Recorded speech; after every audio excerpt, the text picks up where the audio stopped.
Howdy, Wanderers! It's me, Doofy Doo, back from my Texas vacation to make the Doofy Doo talk through, episode 85. Hey there! I am back from vacation. What was I doing in here? Oh yeah, that takes me back. I forgot when I put those in there. That was a long time ago. Oh, I remember. This is when the town is empty. I want to go up and show you something pretty cool. Look at that awesome jaguar mask on the wall. That thing is creepy and awesome. And they hid it in a weird place. Everyone's gone from the town. I need to find the dog, I think. And he will, there we go. The dog will help me unlock Ceremonial Cave. Man, it's been so long. What did I... Oh, before I went on vacation, I uploaded that next episode in the Scroll Cave run. It got pretty serious. I warned you. I felt like I kept it pretty respectful though, you know. It wasn't that bad. That run keeps going, so every once in a while, whoa, that is a huge explosion. Barkity bark. Every once in a while I'm going to upload the next episode in that run, and it gets much more serious later on. So... I enjoyed that run. I won't tell you how far it goes, but it goes a bit farther.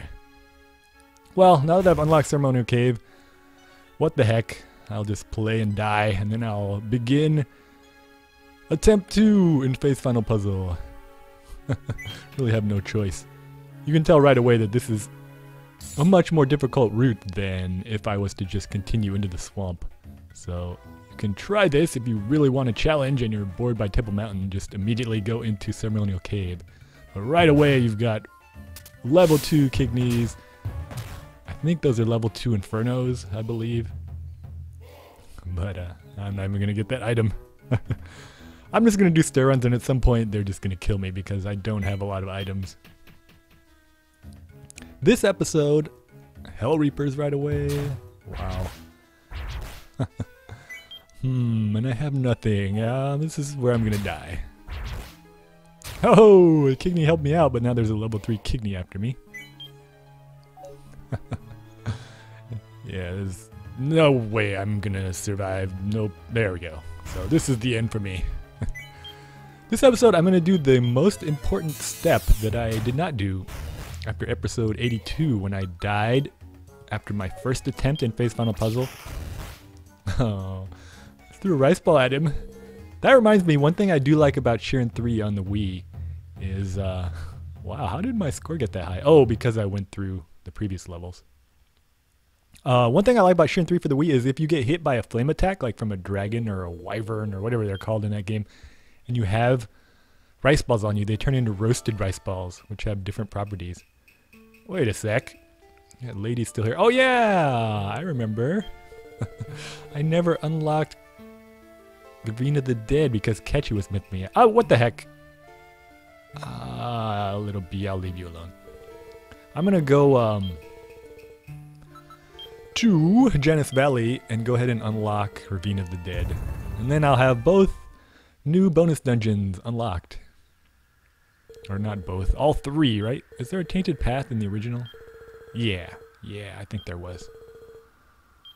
Was there? No. In the original game, the only bonus dungeons were Phase Final Puzzle, Scroll Cave, and Boofa's Cave. So, yeah, I'll have unlocked all of the bonus dungeons now. Well, Butterfood is going to tell us about how one of his customers just vanished. Yeah, one of my customers just vanished. But I didn't really think to tell anybody about it. He is the worst businessman ever. Alright. Yeah. Ravine of the Dead. I'm gonna go ahead and jump in Ravine of the Dead. He's poking into the frame. He wants money. Oh, I know you're jumping to your death, but before you go, give me your money. Alright. Sure. Yeah. Sure. Just keep running your business here in this place of instant doom. I really wish they showed you entering the Ravine of the Dead.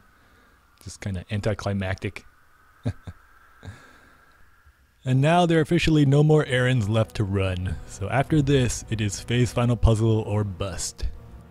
Alright, level 1, 15 HP, no items, in Ravine of the Dead. How far am I going to go? I'm pretty sure that Pumpkin Muppet is going to wander around and kill me. Although, if I could kill a purple slime, I might level up some.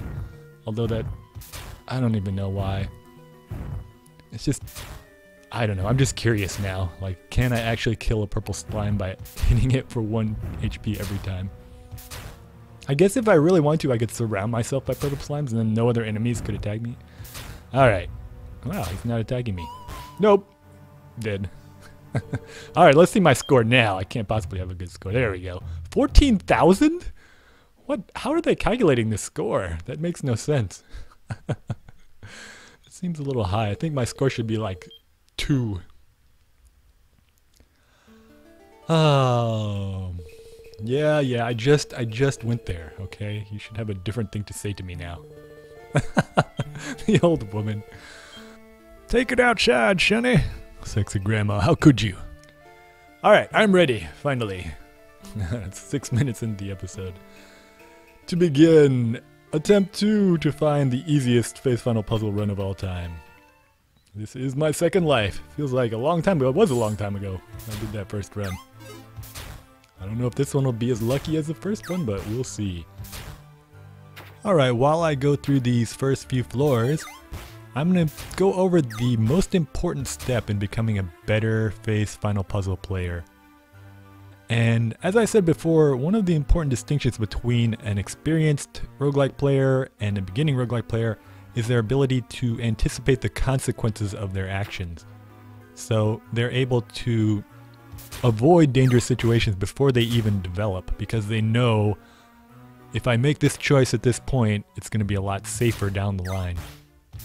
And you'll notice that in any profession, experienced people, as I said, I'm an air traffic controller, you'll see that I noticed experienced air traffic controllers can handle the same volume of traffic. Maybe they're talking to 20, 25 planes at once, but they work a lot less hard. I guess they work more efficiently than beginning controllers. Beginning controllers are doing a lot of talking. It seems like they're super busy.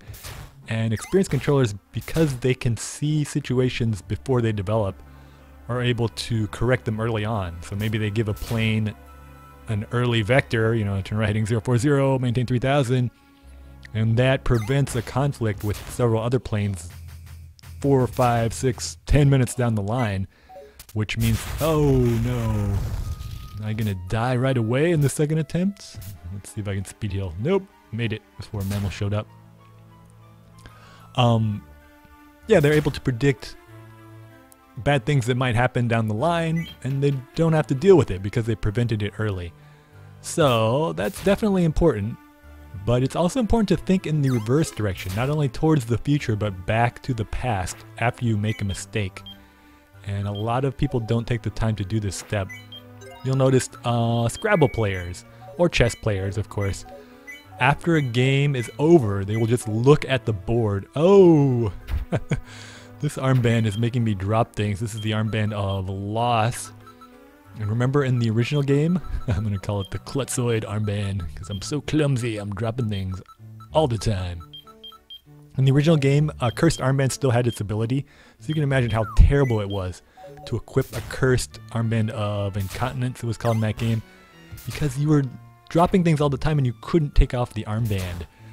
There were runs where if I equipped a cursed armband of loss or armband of incontinence in the first game, I would just quit the run because it was too annoying to constantly go back and pick up items. So I guess I do appreciate that change.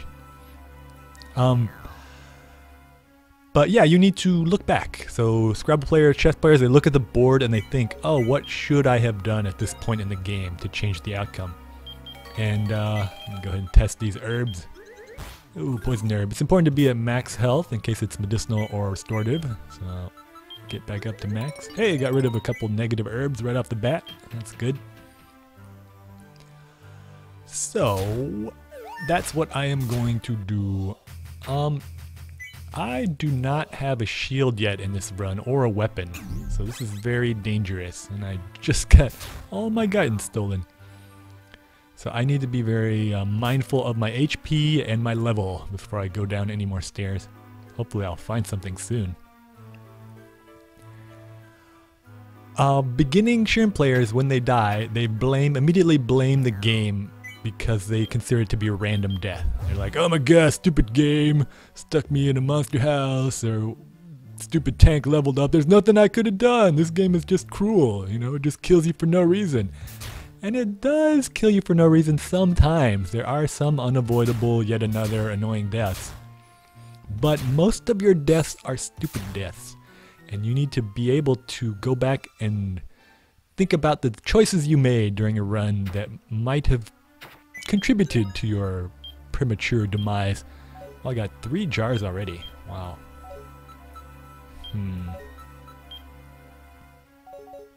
Well, at least I have this Klutzoid armband I can sell for some money if I ever run into a shop.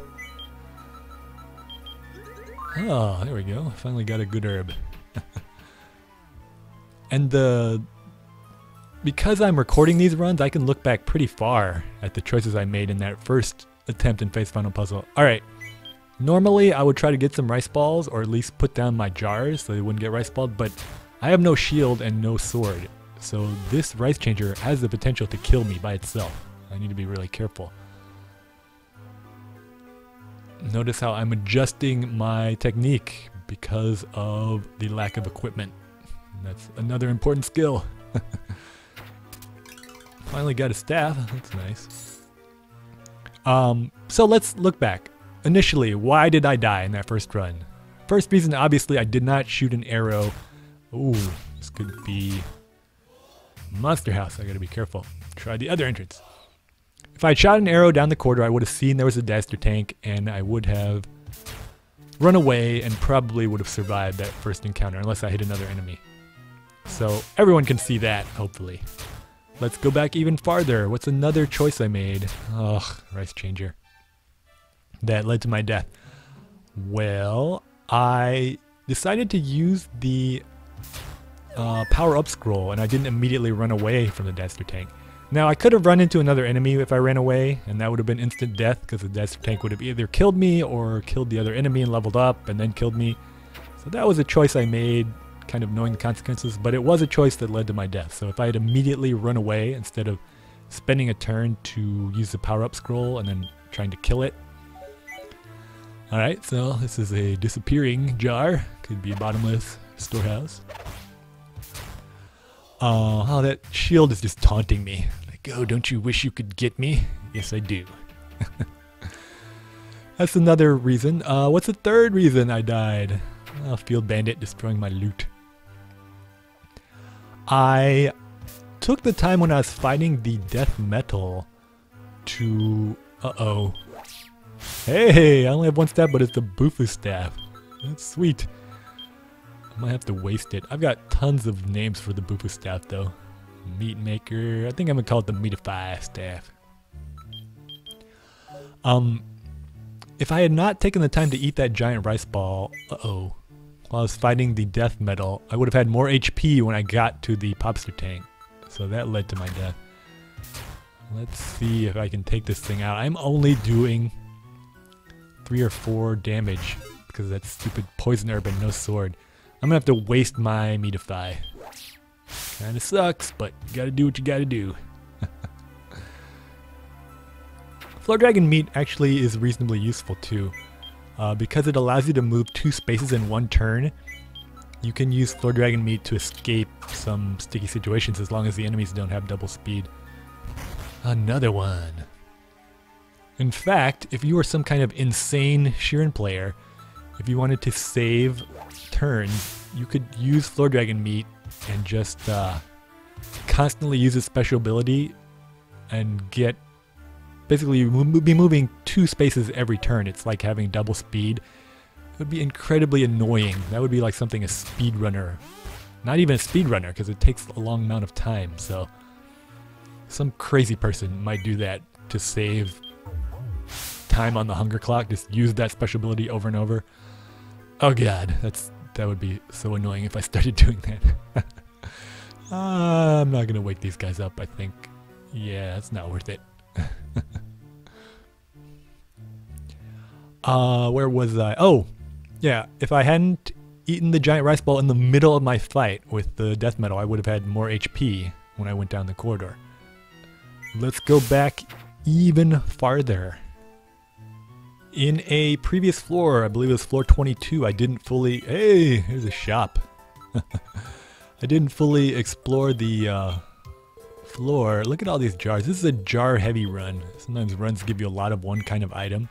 So chances are pretty good that one of these jars is something excellent, like a melting jar, a strengthening jar. This is just a cheapo jar. I think it might be a possible jar of holding. So I will call it... I had some name for a possible jar of holding. Let's see. Oh yeah, please hold me. So I will name it the Please Hold Me. I think that's the only name I have. Oh, I have a hold this exclamation point. No, that was my name for the holding jar. That's the problem with coming up with weird names. ID these other jars. Let's see. Nope, another cheapo jar. There was a time when I didn't explore a floor because I hit by a strange spell of a fog hermit or haze hermit. I could have just stayed on the floor, explored it. I might have found some good loot, and that could have possibly turned the run around. Another cheapo jar.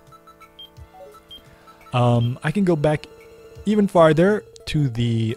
Oh, here we go. 4,000 Gaitons. We know what that is, or roughly 4,000. Could possibly be a strengthening jar. I will name this... I don't think I have a name for possible strengthening jar. Nope. I have to come up with a name. I will call it... the One? Question mark. Sometimes playing Face Final Puzzle feels like... And I'll probably talk about this later more. It feels like searching for your soulmate. You're like... Oh my god, Jessica. I met this jar last night at the shop. I think it could be the one. Just desperately hoping. Whoa, another possible the one for sale in the shop. So I already got 2 out of the 3 ID'd. Chances are one of those is strengthening jar. Oh, and a 5k armband. So, remember that could be a happy armband or a recovery armband. I know it's not an armband of loss because that's what I have on me. And it could be a passage armband, so I can ID that easily. I'll have to remember to pick that up and equip it later on. 800, remember that's a Bless My Grits. It could be Earth Bless or Air Bless. 3000k herb, that is sleeping or victory. So I will name it 3k. I know I have 3k, I always make that one of my names. There it is. Let's keep going. Another jar. This is not a possible strengthening. Every once in a while you'll hit a shop that has like all 3 possible strengthening jars in it. I'll name it Please Hold Me because I think that's also a cheapo jar. 300, there are a lot of scrolls that cost... Whoa! Alright. So, Bandicam just decided to crash for no reason. There's no other applications open. The internet isn't even hooked up. Bandicam's just like, price IDing stuff is boring, dude. I'm out of here. I will troubleshoot Bandicam and then make one more episode. At least it ended at a good time. I'll see you in just a second for another episode of Shiren the Wanderer. Goodbye.